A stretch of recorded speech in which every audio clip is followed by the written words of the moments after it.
ओम शांति। ओम शांति। 21 तारीख को वाणी चल रही थी 28/2/67 की रात्रि क्लास।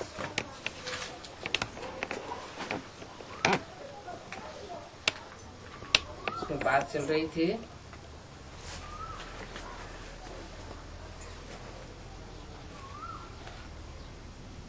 कि हम किसी की निंदा कर नहीं सकते। नाटक की भी महिमा करनी चाहिए। क्यों?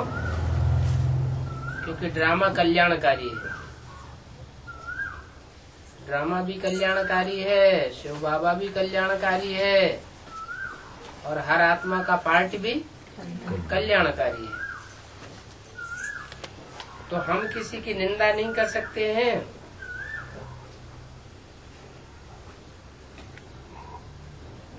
बाप बिना कोई इस माया की जेल से छुड़ा ही नहीं सकता।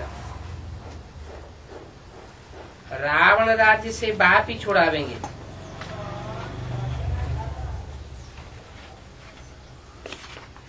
जो छुड़ाने वाला है वो इस भागीरथ में आता है। कहते हैं भागीरथ ने गंगा लाई,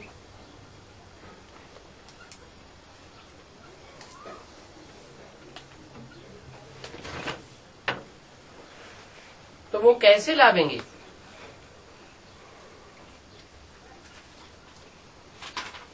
अब भागीरथ किसे कहें? रथ माना शरीर, भागी माना वो भागीदार जो भाग्य में भाग्य बटाता है। ऐसे तो दो भागीदार हैं, राम और कृष्ण। लौकिक में भी भागीदार है, अलौकिक में भी भागीदार है। यज्ञ के आदि में भी भागीदार थे। लेकिन सुप्रीम सोल ने जिसको पहले पहले रथ बनाया वो तो बीजारोपण करके चला गया। ज्ञान का बीजारोपण करके गया। या यूं कहें कि बाप ने बीजारोपण करवाया।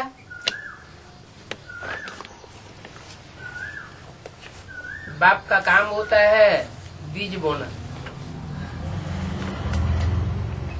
और अंत में बच्चों को वर्षा देना।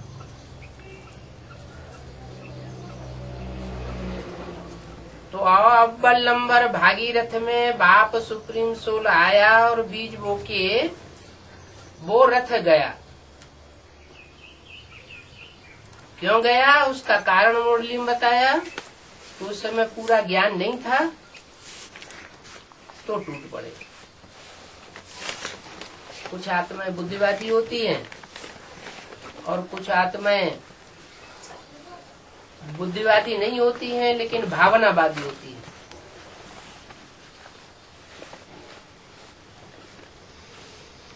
भावना से, दिल से काम करती है। दिल कहो, मन कहो, तो मन है ब्रह्मा और बुद्धि है त्रिमूर्ति में शंकर, तीसरा नेत्र। और संस्कार एक अलग तुरीय शक्ति है जो मन बुद्धि में समाये रहते हैं। संस्कार जन्म जन्मांतर के। बुद्धि कोई की कितनी भी तीखी हो,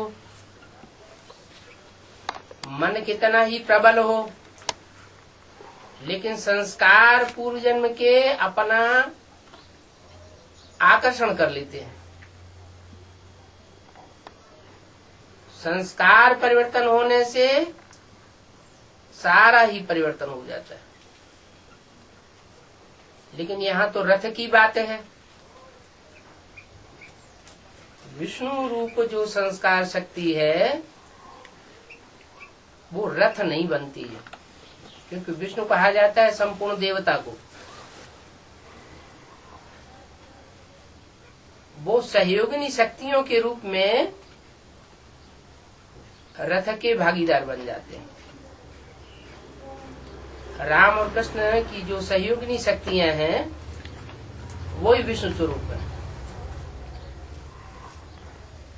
संस्कार में जब पवित्रता आती है तो नई दुनिया स्थापन होती है,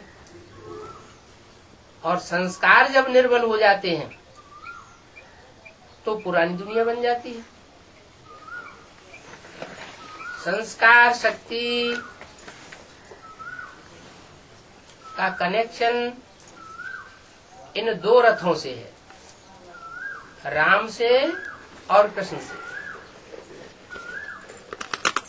दोनों ही भाग्यशाली रथ तो हैं,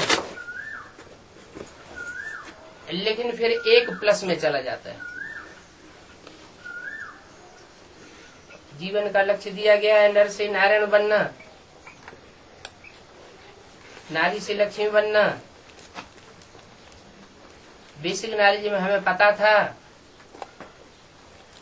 कि ब्रह्मा सरस्वती ही नारायण बनने वाले हैं और लक्ष्मी बनने वाले हैं, लेकिन ये पता नहीं था कि डायरेक्ट नर से नारायण बनने वाले हैं। और उनका जो डायरेक्ट नर से नारायण बनते हैं उनका गायन ज्यादा है। रामकृष्ण की आत्मा सतयुग में नर नारायण नहीं बनेंगी, वो तो नर से पहले प्रिंस बनते हैं और प्रिंस बनने के बाद फिर नारायण बनते हैं।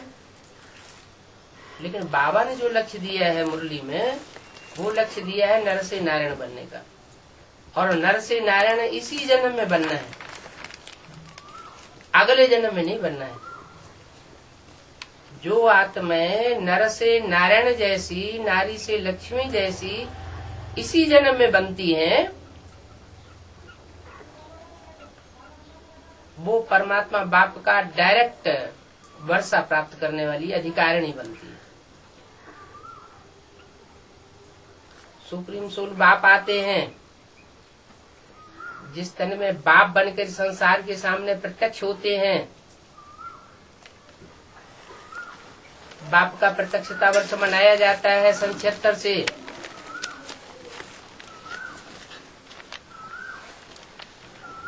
तो वो बाप के रूप में प्रत्यक्ष होकर के अव्वल नंबर भाग्यशाली रथ बनता है। रथ उसे भाग्यशाली कहेंगे जो रथ इसी जीवन में अपनी सफलता को प्राप्त करके संसार को सफल बना दे। इस जीवन में रथ को सफलता न मिले, भाग्य की बुलंदी न मिले, तो फिर उसको अव्वल नंबर नहीं कहा जा सकता।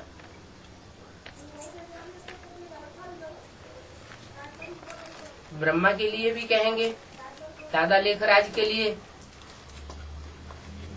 कि सुप्रीम सोल बाप ने उनमें प्रवेश किया, लेकिन 2वें नंबर में प्रवेश किया या पहले नंबर में प्रवेश किया। मुरली में तो आया है कि पता कैसे चलता है कि इनमें बाप भगवान है। जब मुरली चलाते हैं तो मुरली की बातों से, ज्ञान की बातों से पता लगता है कि ये तो ईश्वर का ज्ञान हो सकता है और किसी मनुष्य मात्र का ज्ञान नहीं हो सकता। तो बताया है कि कराची से मुरली निकलती चली आई है। उससे पहले बाबा मुरली नहीं चलाते थे। 10-15 पेज बैठ करके अमृत वेला लिखते थे। कौन से बाबा? ब्रह्मा बाबा। और बाप लिखाते थे, माना सुप्रीम सोल बाप या तो प्रजापिता के द्वारा लिखाते थे।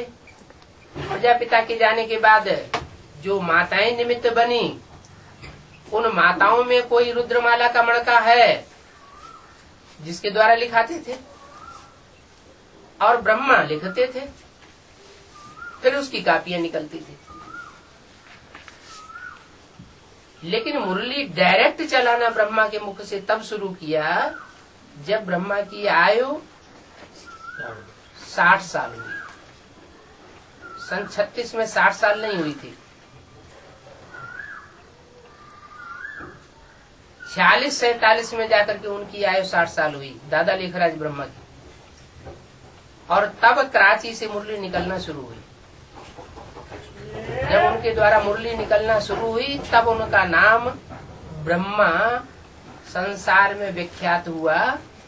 पहली बार माउंट आबू में आकर के पहला सेवा केंद्र कमला नगर का खुला, जहां से नाम पड़ा ब्रह्मा कुमारी ईश्वरी विश्वविद्यालय। तो ब्रह्मा को ब्रह्मा के रूप में प्रत्यक्ष होने में सन 36 से लेकर के 2051-52 तक का जो पीरियड लगा, वो दूसरा रथ साबित होता है। पहला रथ वो साबित होता है जो ब्रह्मा दादा लेखराज के साक्षात्कारों को भी क्लैरिफिकेशन दे देते हैं, ज्ञान का बीजारोपण कर देते हैं ब्रह्मा की बुद्धि रूपी धरणी में और उन माताओं की बुद्धि रूपी धरणी में भी, जो यज्ञ के आदि में मौजूद थी। तो पहला रथ यज्ञ के आदि वाला, और वो ही फिर दोबारा जन्म लेकर के प्रत्यक्ष होता है सन 76 में।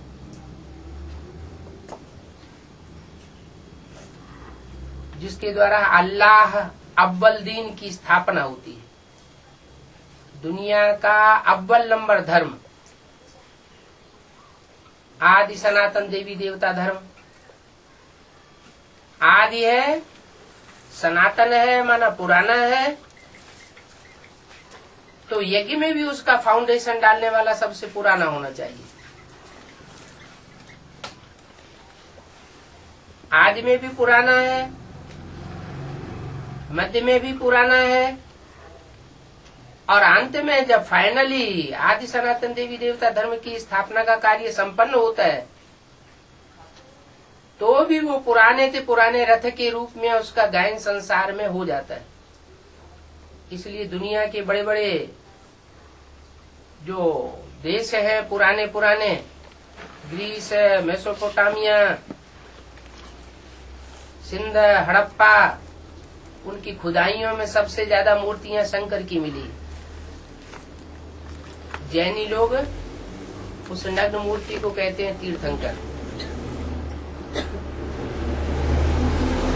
पुरानी नग्न मूर्तियां शंकर की मूर्तियां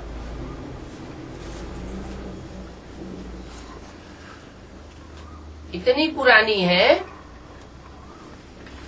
कि उनका अंदाजा अभी तक मनुष्यों ने नहीं लगा पाया।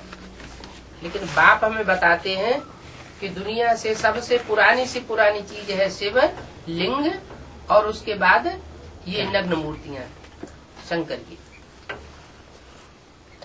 तो आदि रथ साबित होता है, आदिश्वर साबित होता है, भाग्यशाली रथ साबित होता है।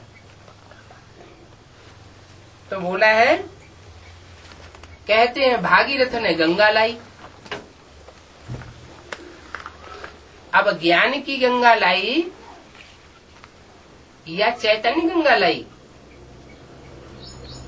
पहले कौन सी गंगा लाई? यज्ञ के आदि में कहें तो बीज रूप में गंगा आई। ज्ञान का बीजारोपण ब्रह्मा की बुद्धि में बैठ गया कि मुझे नई दुनिया में कृष्ण के रूप में जन्म लेना है। इस दुनिया में मेरा मुख्य पार्ट ब्रह्मा के रूप में है।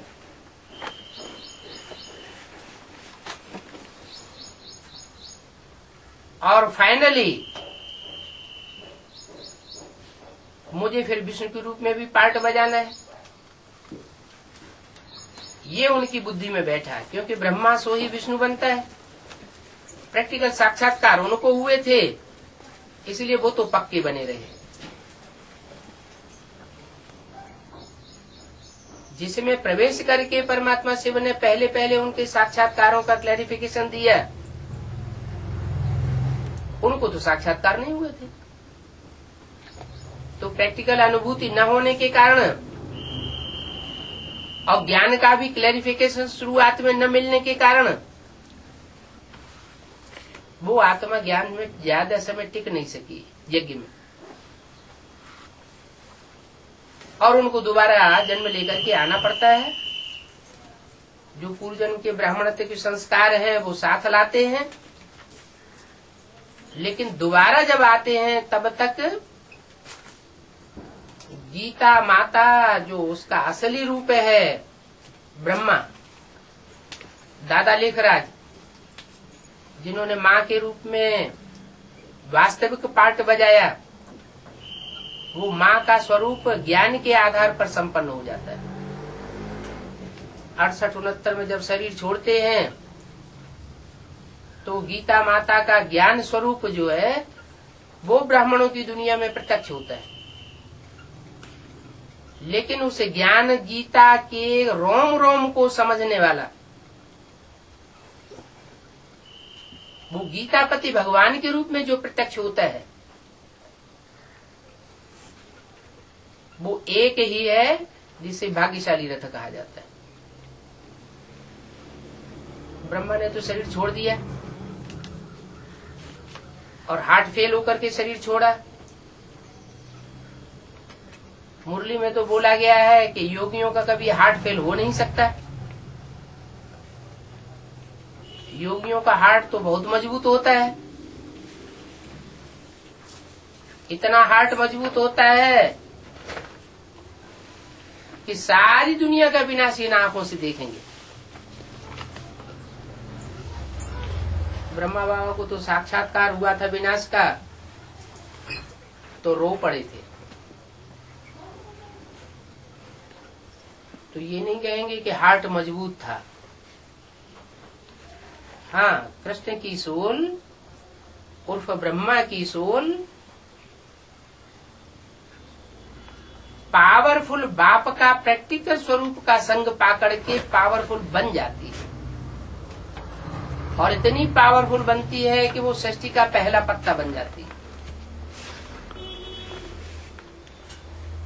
तो शरीर छोड़ने के बाद अधूरे ज्ञान चंद्रमा के रूप में शंकर के मस्तिष्क में प्रवेश करती है या स्थान लेती है, तो जरूर श्रेष्ठ आत्मा है। कहते हैं ना, सर माथे पर, जैसे गंगा को माथे पर चढ़ाया हुआ है, सर के ऊपर चढ़ाया हुआ है, ऐसे चंद्रमा को भी मस्तक पर लगाया हुआ है। भले कृष्ण की सोल बच्चा बुद्धि है। मुरलियों में बोला है, ब्रह्मा को शिव बाबा बेबी कहते हैं। क्यों बेबी कहते हैं? क्योंकि उनके मुख से जो कुछ भी सुनाया उसका राज ब्रह्मा की बुद्धि में डायरेक्ट नहीं बैठा। राज भी उस आत्मा की बुद्धि में तब बैठता है जब वो शरीर छोड़ने के बाद, सूक्ष्म शरीर धारण करने के बाद राम वाले व्यक्तित्व में दूसरे जन्म में प्रवेश करते हैं। राम वाली आत्मा सृष्टि का बीज रूप है। जो मनुष्य सृष्टि का बीज है, उस बीज रूप के संग के रंग में आकर कृष्ण की सोल भी बीज रूप बन जाती है।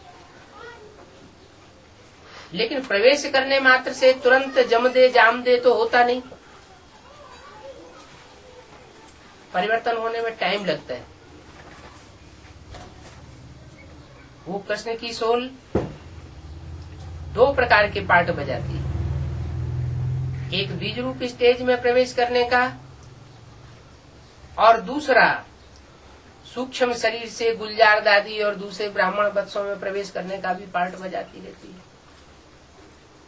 संपन्न तब तक नहीं कहेंगे जब तक वो एवरलास्टिंग बीज रूप स्टेज धारण कर ले, और जब वो बीज रूप स्टेज धारण करती है तो काम संपन्न हो जाता है। ब्रह्मा सो विष्णु बन जाता है। विष्णु बनना माना सहयोगिनी शक्तियों के साथ रामकृष्ण की आत्माएं परिपूर्ण स्टेज को धारण कर लेती है। जो परिपूर्ण स्टेज धारण की जाती है वो ही विष्णु रूप है। विष्णु अंत में प्रत्यक्ष होने के लिए मुरली में बताया है। पहली बार ब्रह्मा को प्रत्यक्ष होना है, दूसरी बार शंकर को प्रत्यक्ष होना है और लास्ट में विष्णु रूप प्रत्यक्ष होना है। ब्रह्मा की मूर्ति ब्रह्मा के रूप में हम ब्राह्मणों के सामने आई। ब्राह्मणों की दुनिया में ही जो बीज रूप आत्माएं हैं वो उस बीज रूप बाप को शंकर के रूप में पहचान लेती है। शंकर इसलिए कहा जाता है कि राम कृष्ण और शिव ये तीन आत्माएं शंकर हो जाती है, इकट्ठी हो जाती है, इसलिए शंकर कहा जाता है। ये तो संगम युग का रूप है। बाकी राम की आत्मा का अलग पार्ट, कृष्ण की आत्मा का अलग पार्ट और शिव की आत्मा का अलग पार्ट। शिव की आत्मा जो यज्ञ के आदि में राम वाले व्यक्तित्व में प्रवेश करके बीजारोपण करती है, बाप का पहला पार्ट बजाती है, वही सन 76 में टीचर के रूप में फिर पार्ट बजाना शुरू करती है, राम वाले व्यक्तित्व के दूसरे जन्म में प्रवेश करके।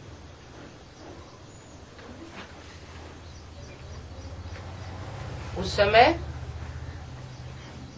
सन 36 में जिस व्यक्तित्व की आयु या आदि रथ की आयु 60 साल थी, वो सन 76 में आके 100 साल पूरी हो जाती है। माना आदि रथ जो है वो 100 वर्ष का परिपूर्ण होने पर, जैसे शास्त्रों में लिखा हुआ है कि ब्रह्मा 100 वर्ष की आयु में खलास हो जाता है। ब्रह्मा की आयु शास्त्रों में 100 साल बताई गई है। ब्रह्मा की आयु मृत्युलोक में पूरी होती है। तो शंकर को दोनों ही रूप दिखाए जाते हैं। दाढ़ी मूछ वाला रूप भी दिखाया जाता है मृत्युलोक का, और क्लीन शेव भी दिखाई जाती है, अमरलोक जिसे कहते हैं। अमरलोक में जो भी मनुष्य मात्र होते हैं, देवताएं होते हैं, उनको विकारों की निशानी दाढ़ी मूछ नहीं होती।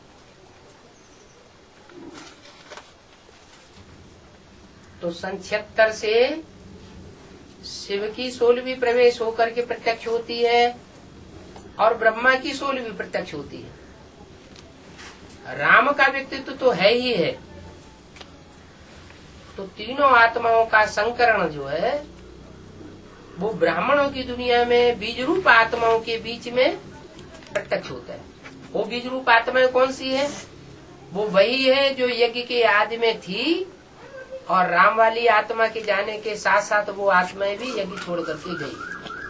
नंबर 12 वही आत्मा अभी दोबारा फिर एडवांस पार्टी के रूप में ब्राह्मणों की दुनिया में प्रत्यक्ष होती है। आगे भी एडवांस पार्ट बजाने वाली थी और अंत में अभी दोबारा जन्म लेकर के आती है तो भी एडवांस पार्ट बजाती है। ज्ञान में भी एडवांस, योग में भी एडवांस, धारणाओं में उनको एडवांस नहीं कहा जा सकता जब तक वो बीज रूप आत्मा रुद्रमाला के मण के विजय माला में ऐड न किए जाए। क्योंकि विजय माला जो है उसका नाम ही है वैजंती माला। अंत में जिन्होंने विकारों पर विजय प्राप्त की और कराई। रुद्रमाला के मणके सिंगल मणके हैं, युगल मणके नहीं हैं, और ये प्रवृत्ति मार्ग का ज्ञान है। तो जब तक वो सिंगल मणके प्रवृत्ति मार्ग के न बने तब तक उनकी संपूर्ण जीत नहीं हो सकती। और प्रवृत्ति मार्ग के बनेंगे किसके साथ? जो समान पुरुषार्थी होंगे उनके साथ ही बनना है। तो समान पुरुषार्थी वो निकलते हैं विजयमाला से, रुद्रमाला निकलती है एडवांस पार्टी से, और विजयमाला निकलती है एडवाइजर पार्टी से। एडवाइस देने वाली आत्माएं, जैसे पहले राजाएं होते थे, राजाएं तो भिखारी होते थे, लेकिन एडवाइस देने के लिए मंत्रियों को रखते थे। अच्छे अच्छे ब्राह्मण, पवित्र बुद्धि वाले ब्राह्मणों को महाआमात्य, महामंत्री के रूप में उनको आसीन किया जाता था राज्य पद में, और उनसे सलाह लेकर के आगे बढ़ते थे, क्योंकि समझते थे कि इनकी बुद्धि पवित्र है, इन पवित्र बुद्धियों के आधार पर हम राज्य चलाएंगे तो हमारा राज्य निष्कंटक चलेगा। तो वो यहाँ की भी बात है। एडवांस पार्टी में जो बीज रूप आत्माएं हैं, रुद्रमाला के मणके हैं, उनकी बुद्धि में ये तो बैठा हुआ है कि हम शिव के पुत्र हैं, शिववंशी हैं, हम बीज रूप आत्माएं हैं। लेकिन बीज रूप आत्मा होने मात्र से ही सारा कार्य संपन्न नहीं हो सकता। बीज को धरणी भी चाहिए, धरणी में धारणा होती है। धरणी में जितनी सहन शक्ति होती है उतनी सहन शक्ति और किसी में नहीं होती। धरणी माने कन्या माताएं, कन्या माताएं ज्यादा धारणा स्वरूप होती है। वो धारणा वाली कन्या माताएं जो माता का रूप है, उन्होंने जरूर वहीं से पालना ली होगी जिसने माता का पार्ट बजाया, और माता के पार्ट के रूप में उनकी पालना ली गोद में। तो माता के रूप में जो पार्ट बजाने वाली श्रेष्ठ थे, श्रेष्ठ संसार की आत्मा है, वो तो ब्रह्मा बाबा है। ब्रह्मा बाबा ने जितना सहन शक्ति का पार्ट बजाया, उतना रुद्रमाला के अंदर या एडवांस पार्टी के अंदर कोई भी आत्मा ऐसी नहीं है जिसने इतना सहन शक्ति का पार्ट बजाया।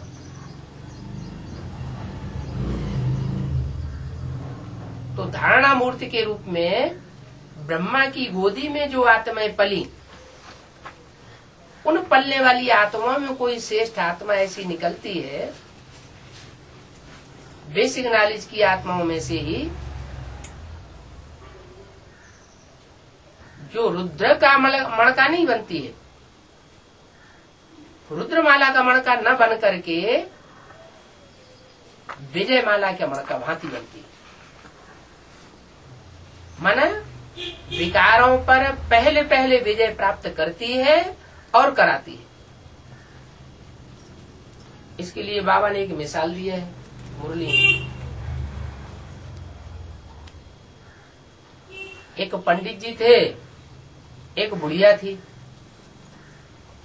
दोनों को नदी पार करनी थी। पंडित जी अपनी पंडिताई जो दिखा रहे थे, ऐसा करना है वैसा करना है, और बुढ़िया सुन रही थी, धारण कर रही थी। बुढ़िया तो पार निकल गई, पंडित जी रह गए। रही बात यज्ञ की, यज्ञ की जो आदि की बात है, उसमें दो जो माताएं थीं जो विश्व रूप बनती हैं, जिनको महालक्ष्मी भी कहा जा सकता है, उनमें एक है लक्ष्मी और दूसरी है जगदम्बा। लक्ष्मी भारत में पूजी जाती है, वर्ल्ड मदर का टाइटल जो है वो विदेशों में भी दिया जाता है।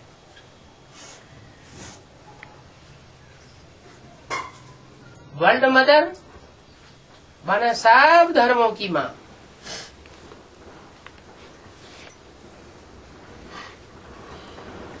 और भारत माता वो सिर्फ भारत की माता है। तो वर्ल्ड मदर और भारत की माता, इन दोनों में फर्क तो जरूर होगा। वर्ल्ड मदर जगदम्बा है,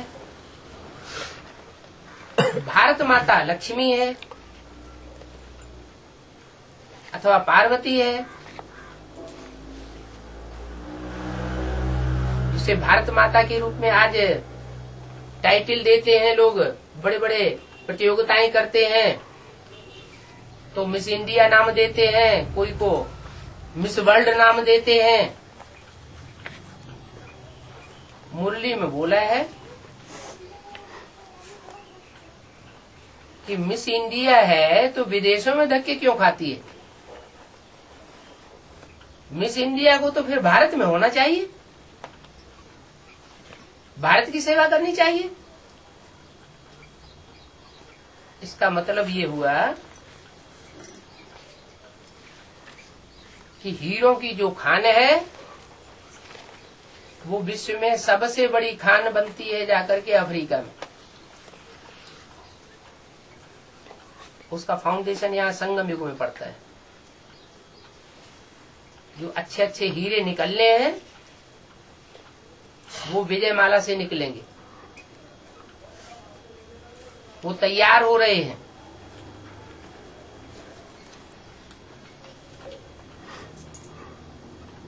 उसकी यादगार में भारत में इंडिया गेट बनाया हुआ है, दिल्ली में भी बनाया हुआ है और बंबई में भी बनाया हुआ है। माना विदेश से आती है। और जगदम्बा उसका जो स्थान है, जो सारे जगत की मां मानी जाती है, उसका मूल स्थान दिल्ली है। एक दिल्ली ही एक ऐसा शहर है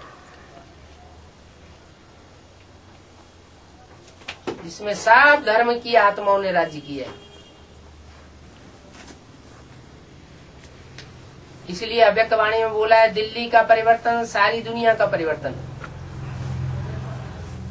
दिल्ली का सुधार सारे भारत का और सारी दुनिया का सुधार।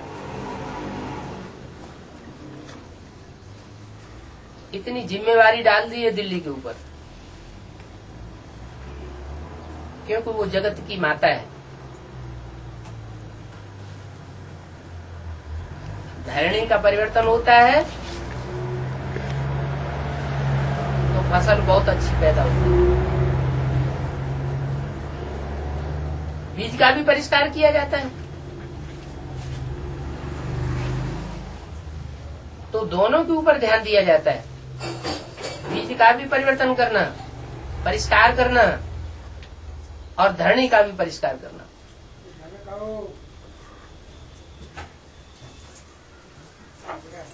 आज धरणी से ज्यादा फायदा लेने के लिए दुनिया में तो खाद डाली जाती है। जिस खाद में मुख्य खाद है, नाम दिया जाता है यूरिया। यूरिन शब्द से बनी है यूरिया। वो तो हद की बात होगी। ब्राह्मणों की बेहद की दुनिया में बाप ने हम ये क्लियर कर दिया है, क्या आवे से धरणी पर मूत की पैदाइश खलास होनी है। ये खाद नहीं चलेगी। धरणी को जो खाद चाहिए वो मूल रूप में चाहिए जैविक खाद। जैविक खाद का मतलब है जीवित खाद। माना वाइब्रेशंस की खातिर। श्रेष्ठ वाइब्रेशन जितना ब्राह्मणों की दुनिया में ज्ञान युक्त कन्याओं माताओं के लिए रहेंगे, उतना ही श्रेष्ठ फसल पैदा होगी नई सृष्टि की। जो नई सृष्टि बननी है उसमें वाइब्रेशन का बहुत बड़ा महत्व है। शरीर की भागदौड़ की सेवा कितनी ब्रह्मा कुमारियों ने कर ली, एडवांस पार्टी वाले भी करते रहे। शरीर से कमाए हुए धन के द्वारा कितनी सेवा करते रहे।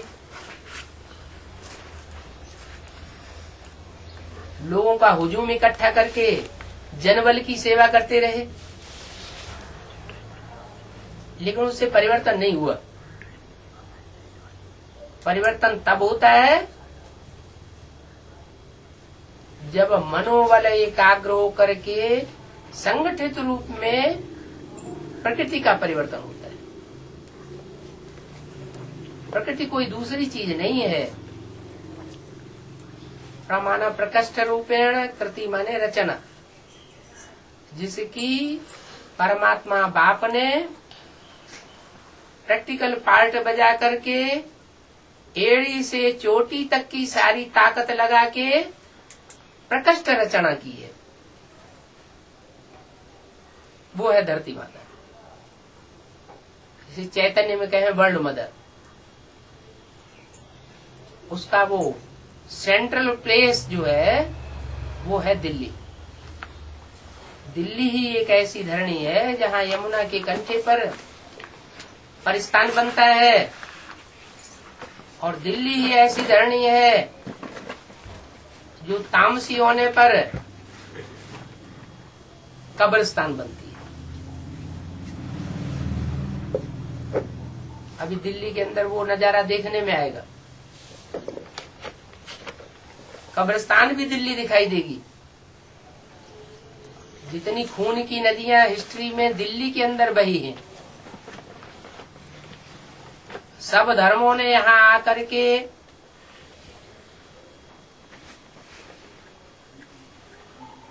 अपना राज्य स्थापन करने के लिए खून बहाया है। उतना और किसी शहर में नहीं देखा जाता। दुनिया में ढेर सारे शहर हैं, इसलिए दिल्ली का जो वायुमंडल है, मौसम है, वो दुनिया के ऊपर असर डालने वाला है।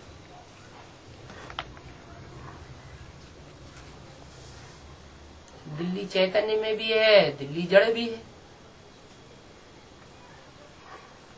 जड़त्व में ही दिल्ली का पहले परिवर्तन होगा या चैतन्य दिल्ली का पहले परिवर्तन होगा? पहले सुधार किसका होगा? पहले तो चैतन्य सुधरता है। चैतन्य इसलिए सुधरता है कि उसमें मन बुद्धि होती है। चैतन्य कहा ही जाता है हलन चलन वाले को, बोलते चालते को। तो जरूर कोई ऐसी आत्मा है जो सारी दुनिया की जो भी प्रकृति है, पृथ्वी, जल, वायु, अग्नि, आकाश, उस सबका एक संघात है जिसे प्रकृति कहा जाता है। विदेशी लोग नेचर को बहुत मानते हैं।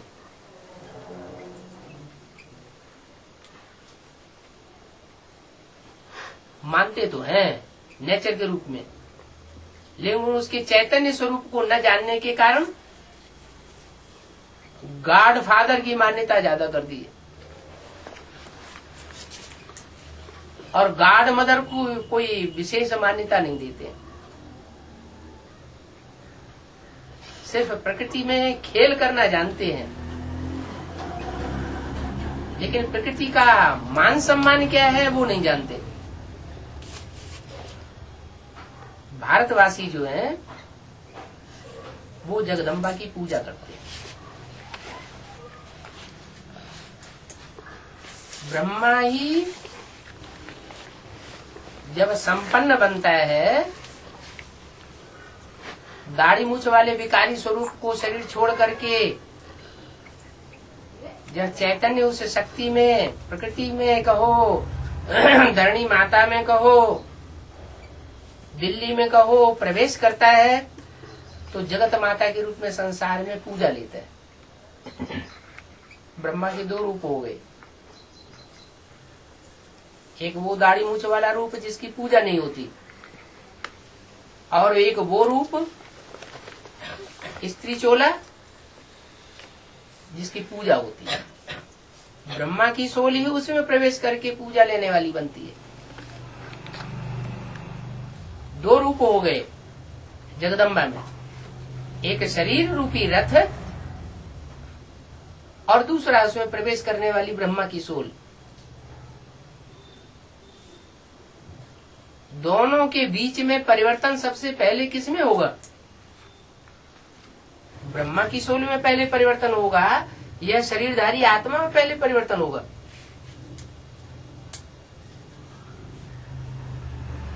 पहले कौन परिवर्तन होगा? ब्रह्मा तो अनेकों की नाम है। यज्ञ के आदि में जो माताएं थीं उनमें भी कोई माता थी जिसमें शिव का प्रवेश था, इसलिए मुरली में बोला हुआ है 10 साल से रहने वाला, साथ में रहने वाला, ध्यान में जाती थी,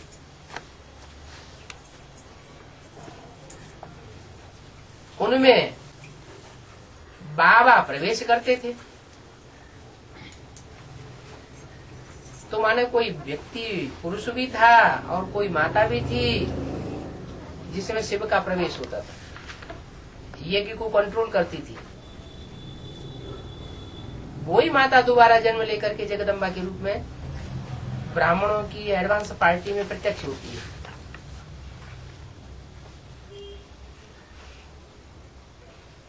वो जगदम्बा है, प्रकृति का रूप। प्रकृति को पॉल्यूट करने वाले भी विदेशी लोग हैं सबसे जास्ती, भारतवासियों ने भी पॉल्यूट किया है। प्रकृति माता है, ब्रह्मा भी माता है, गीता भी माता है। लेकिन इन माताओं की दुर्गति कलयुग के अंत में सबसे जास्ती क्यों हो जाती है?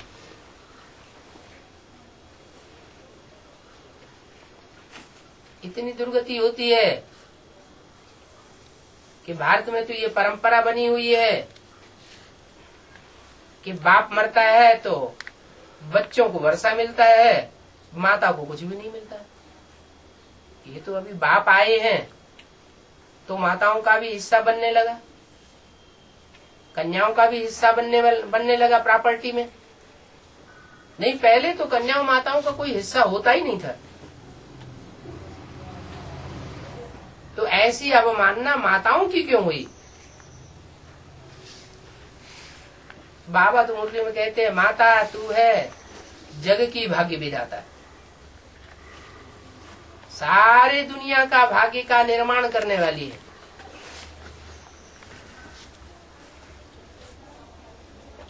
तो जो भाग्यशाली रथ है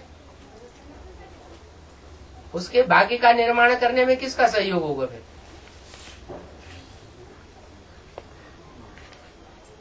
जगत माता का सहयोग होगा ना।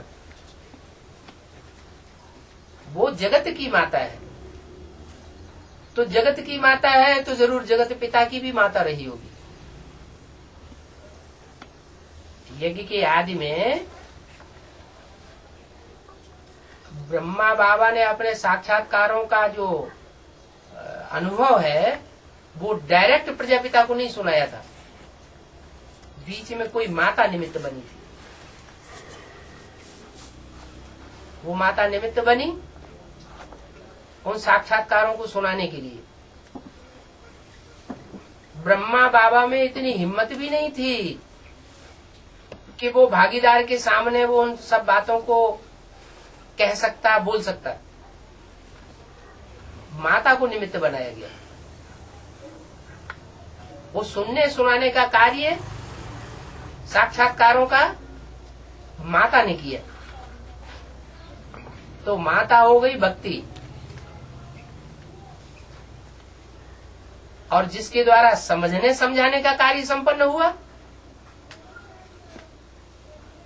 वो हुआ ज्ञान सागर। लेकिन ज्ञान सागर जो है वो भी सागर तब बनता है जब वो माता का बच्चा बने।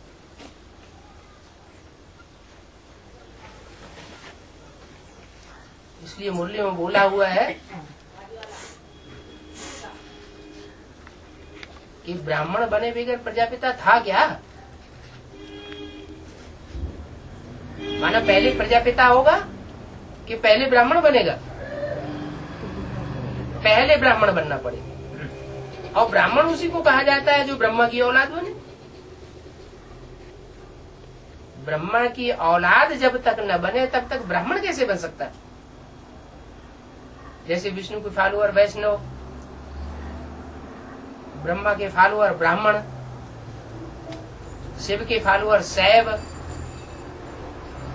एक मात्रा बढ़ जाती है फॉलोअर के अर्थ में, बच्चे के अर्थ में। तो ब्रह्मा का जो फॉलोअर बनता है, ब्रह्मा का जो बच्चा बनता है वो ब्राह्मण कहा जाता है, एक मात्रा बढ़ जाती है। पहला पहला ब्राह्मण बनता है, वही फिर पहला पहला देवता बनता है। जो पहला देवता बनता है वही पहला क्षत्रिय बनता है, वही पहला वैश्य बनता है, वही पहला शूद्र बनता है, और वही पहला फिर से ब्राह्मण बनता है। इसलिए भक्ति मार्ग में बोल देते हैं, हनुमान की जब पूजा करते हैं तो बोलते हैं चारों युग प्रताप तुम्हारा है, प्रसिद्ध जगत उजियारा। चारों युगों की आदि में वो आगे आगे जाता है, लेकिन माता को आगे रखना पड़ेगा। यज्ञ के आदि में भी माता आगे थी, मध्य में भी वो माता आगे रहती है, और अंत में भी उस माता का जो मर्तबा होगा संसार में, जगत माता का, वो मर्तबा आज के समय में जो बड़ी बड़ी दीदी दादी दादाएं बैठे हुए हैं उनका भी नहीं। जो मर्तबा जगत माता का होने वाला है वो मर्तबा देना पड़े, क्योंकि माताओं को ही सबसे ज्यादा नीचे गिराया गया है, माताओं को ही सबसे ज्यादा ऊंचा उठाना पड़े, उनकी रहबरी में पलना पड़े ब्राह्मणों को। इसलिए बोला है माता तू है जग की भाग्य विधाता। भले माताओं की पूजा होती है, सीढ़ी में चित्र दिखाया गया है कि देवी की पूजा कलयुग में होती है, सिंगल देवी की पूजा।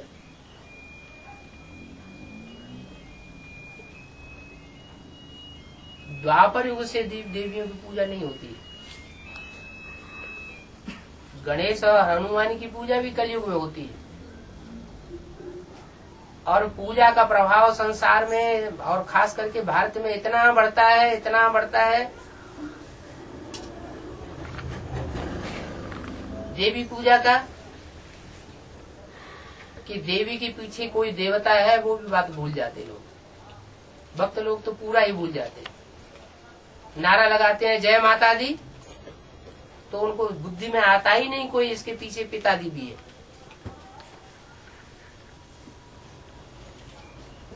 अब बाप तो आकर के प्रवृत्ति मार्ग की स्थापना करते हैं, लेकिन वो प्रवृत्ति मार्ग भी तब स्थापन होना है जब उन स्वर्ग का गेट खोलने वाली माताओं को आगे किया जाए। मुरली में बोला है ब्रह्मा के द्वारा स्वर्ग के गेट खुलवाते हैं, लेकिन ब्रह्मा के रूप में जिसने मुख्य पार्ट बजाया सहन शक्ति का, वो तो शरीर छोड़ गया। फिर स्वर्ग का द्वार खोलने के निमित्त कौन सी माताएं बनेंगी? जरूर ये रुद्रमाला और विजयमाला में जो भी मुख्य माताएं हैं वो मुखिया माताओं के रूप में संसार में प्रत्यक्ष होती है और स्वर्ग का गेट खोलने के निमित्त बनती है। वो स्वर्ग का नजारा तैयार होता है जमुना के कंठे पर दिल्ली में। इसलिए इशारा भी दिया है कि 3 पांडव भवन बनेंगे। एक स्वर्ग का नजारा दिखाने वाला यमुना की कंठी पर, और एक तपस्या का नजारा दिखाने वाला माउंट आबू में शांति धाम। यमुना के कंठे पर सुख धाम, माउंट आबू में शांति धाम, और विश्व को कंट्रोल करने वाला भी एक पांडव भवन होगा जिसकी यादगार स्वामी नारायण मंदिर अहमदाबाद में दिखाया जाता है। 108 वत्स सारे विश्व को कंट्रोल करते हैं।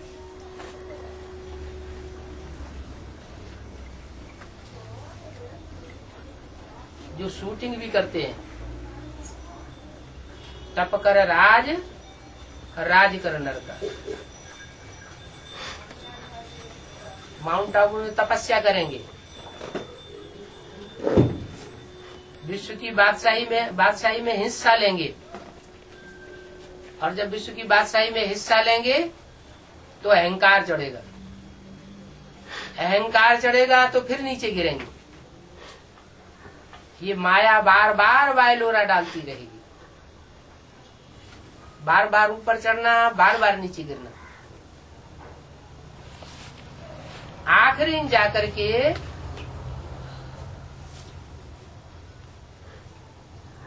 वो शालिग्राम बन जाते हैं।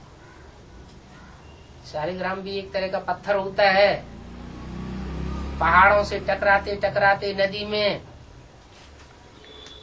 सागर में जब पहुंचता है तब वो गोल गोल मणके बनते हैं। अभी अंत में भी ऐसे ही होगा। जो रुद्रमाला के मणके जन्म जन्मांतर के राजाएं हैं, उन राजाओं ने जितना अत्याचार किया है द्वापर कलयुग में, उतना अत्याचार साधारण पब्लिक ने नहीं किया है। अनेक जन्मों का पाप का बोझ है, उसके लिए गहरी तपस्या चाहिए, और वो तपस्या का बल अभी जो पुरुषार्थ चल रहा है वर्तमान में, अपने अपने घर में बैठ करके गीता पाठशालाएं चल रही हैं, कोई जा रहे हैं, कोई नहीं जा रहे हैं, कोई घर में ही बैठ करके मुरली पढ़ना सुनना शुरू कर देते हैं। उससे वो वायुमंडल बनने वाला नहीं है। जो संगठन की शक्ति आने चाहिए वो नहीं आएगी। शास्त्रों में जो लिखा है संघौ शक्ति कलौ युगे, कलयुग में संगठन की शक्ति कार्य करती है।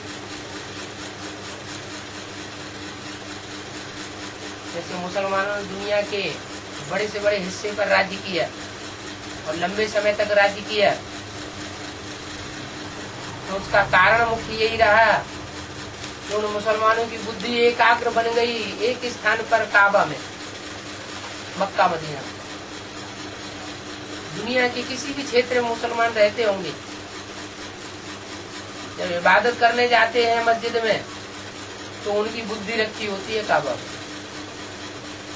उनका लक्ष्य होता है कि हमें जिंदगी में एक बार हज करनी है और काबा में जाकर के हमारी आखिरी करनी है।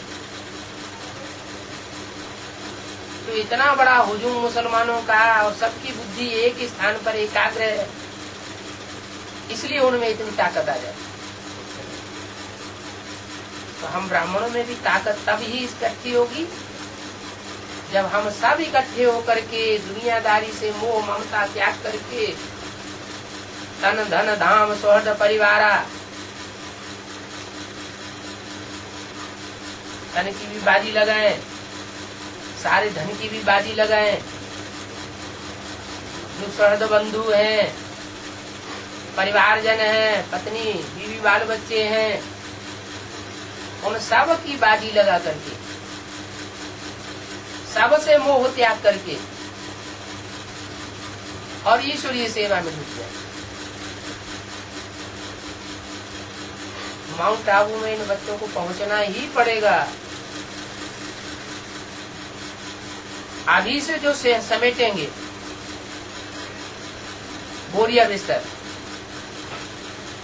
वो तो टाइम पर पहुंच जाएंगे। और अभी जिनका बुद्धियोग जो है बाहर की दुनिया में भटका हुआ है, जैसे मुरली में बोला है, धन कमाने में जिनकी बुद्धि लगी हुई है, उनकी किस्मत फूटी हुई समझो। ब्रह्मा बाप के बच्चे बने, शिव बाप के बच्चे बने, रुद्रमाला के मण के बने। बाप कहते हैं रुद्रमाला मेरी माला है, विजय माला विष्णु की माला है, तो ऊंची माला कौन सी हुई? बाप की माला ऊंची हुई या विष्णु की माला ऊंची हुई? बाप की माला ऊंची हुई। क्यों ऊंची है? क्योंकि बाप स्वतंत्र रहना और स्वतंत्र करना सिखाते हैं। स्वतंत्र रहो और स्वतंत्र रहने दो।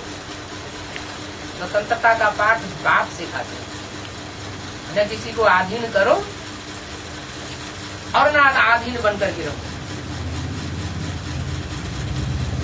जो यहाँ ब्राह्मणों की दुनिया में दूसरों को अधीन करता है, उसको जन्म जन्मांतर फिर अधीन बनकर के रहना पड़ेगा। ऐसी पढ़ाई बाप आकर के अभी पढ़ाते हैं। जो अधिकारी यहाँ बनेंगे अपनी कर्मेंद्रियों की, वो वहाँ जन्म जन्मांतर के राजा बनेंगे। बाकी दूसरों को कंट्रोल करने की बात नहीं है।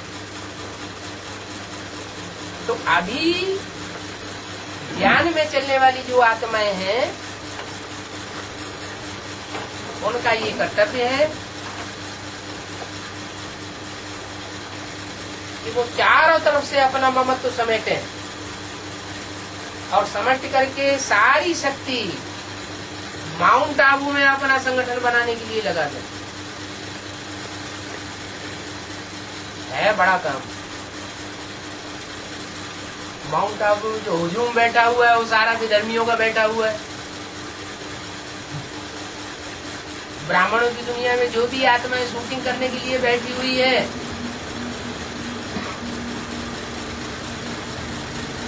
उनका विदेशी हिस्सा जितना भी है, विदेशी धर्मों से संबंधित, विदेशी धर्म खंडों से संबंधित, वो सब आधारभूत में माउंट आबू में इकट्ठे हुए पड़े। बड़ा हुजूम है। लेकिन अव्यक्त वाणी में बाप दादा ने इशारा दिया हुआ है, इसलिए घबराने की बात नहीं है। बाबा ने बोला है मधुवन वालों को मधुवन छोड़ना पड़ेगा, ज्ञान सरोवर वालों को ज्ञान सरोवर छोड़ना पड़ेगा, ताला भी नहीं लगाने देंगे, इतनी इमरजेंसी आ जाएगी, छोड़ना पड़ेगा। और गीता पाठशाला वालों को गीता पाठशाला छोड़नी पड़ेगी।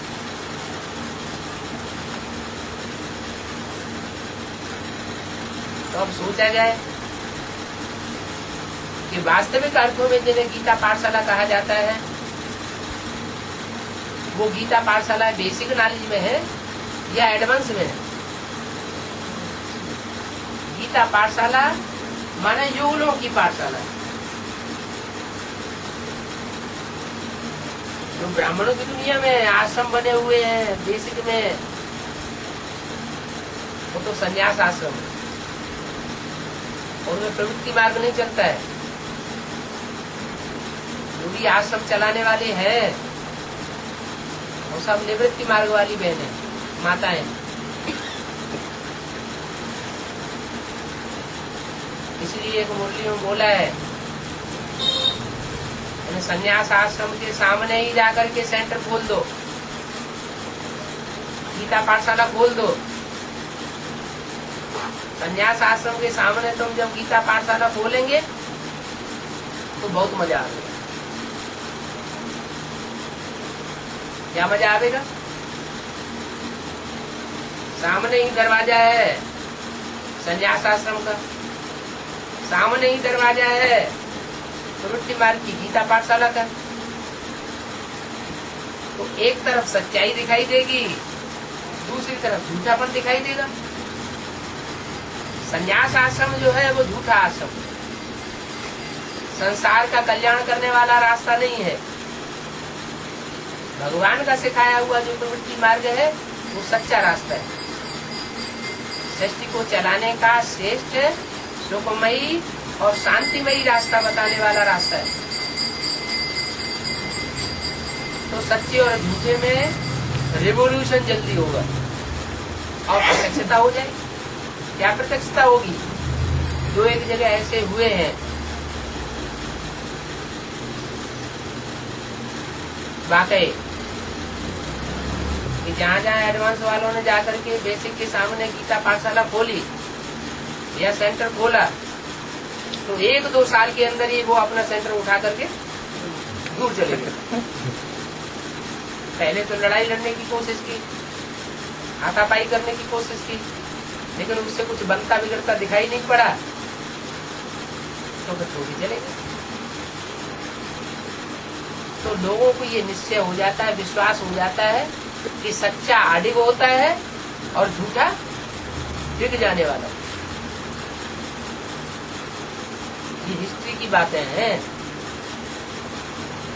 भारतवर्ष अडिग रहता है, भारत खंड ही अडिग क्यों रहता है? दूसरे धर्म खंड क्यों डिग जाते हैं? क्यों समुद्र के अंतराल में चले जाते हैं? क्या कारण है?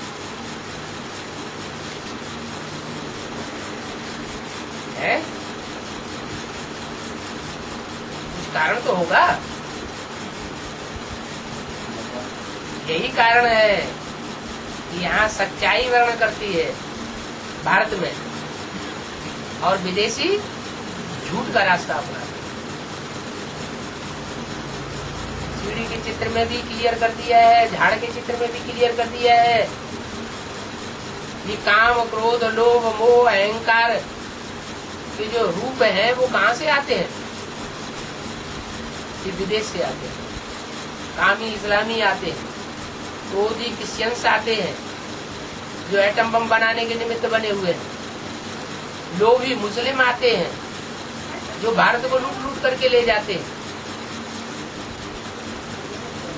मोही महर्षि दयानंद के जो फॉलोअर्स बने कांग्रेसी, जिन्हें प्रजा का मोह है, और अहंकारी रशियंस। कोई कहे ठीक है, कामी, क्रोधी, लोभी और अहंकारी रशियन ये तो विदेशी हो गए। ये मोही महर्षि दयानंद के फॉलोअर्स जो है उनको विदेशी कैसे साबित कर दिया? ये इसलिए विदेशी साबित होते हैं, ये विदेशों से प्रभावित होकर के आए हैं। ये आर्य समाज ही ऐसा धर्म है जो कोई धर्म को मान्यता नहीं देता वास्तव में। ये कांग्रेसी जो है कोई धर्म को नहीं मानते हैं, धर्मनिरपेक्ष राज्य की प्रशंसा करते हैं।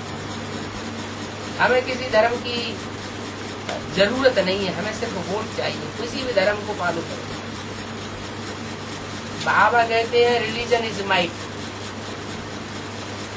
क्या धर्म में ताकत होती है?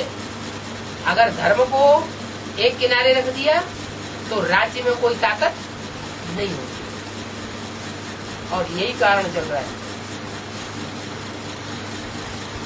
किसी धर्म विशेष की धारणाओं को अपनाने में जो आत्माएं लगी हुई, भले झूठे धर्म है, तो वो भी ताकतवर बने हुए हैं। अभी तो भगवान आकर के धारणाएं सिखा रहा है, धर्म की बातें सिखा रहा है। तो एक भगवान की बताई हुई बातों पर जो चलने वाले होंगे, उनमें जितनी ताकत होगी उसे दूसरों में ताकत नहीं हो सकती। उन धर्मों का मुख्य जो मुखिया है जिसे कहें, वो आज सनातन देवी देवता धर्म, अल्लाह का अव्वल नंबर स्थापन किया हुआ धर्म, वो अव्वल नंबर धर्म, उसमें जितनी श्रेष्ठ धारणाएं हैं और उनको सिखाने वाला जो प्रैक्टिकल है, उसका नाम दिया है भागीरथ। क्यों भाग्यशाली रथ है? क्योंकि धर्म के धक्के सबसे जास्ती वो ही खाता है। जितने भी धर्म पिताएं आए उन सब ने धर्म के धक्के खाए, उन सब ने उस आदि पिता को ही फॉलो किया है। धर्म स्थापना के लिए धक्के खाना कोई नीच बात नहीं, ये बहुत श्रेष्ठ बात है। इस समय जो आत्माएं परमात्मा बाप की सिखाई हुई धारणाएं संसार में फैलाने के लिए जितने धक्के खाएंगी, उतना ऊंचा पद उनका बनेगा जन्म जन्मांतर। अभी कर लिया एक जन्म में, वो अनेक जन्म बैठ करके कितना ऊंचा भागी बनता है। तो नंबरवार भागीरथ तैयार हो रहे हैं। ये रुद्रमाला के जितने भी मणके हैं 108 सारे भाग्यशाली हैं। इनसे ऊंचा भाग्य और दुनिया में किसी का होता नहीं। ये जन्म जन्मांतर के राजा हैं। सतयुग में भी राजा बनते, त्रेता में भी बनते, द्वापर में भी बनते और कलयुग में भी बनते। और संगम युग में भी किसी के अधीन होकर रहने वाले नहीं है, अधिकारी राजा है।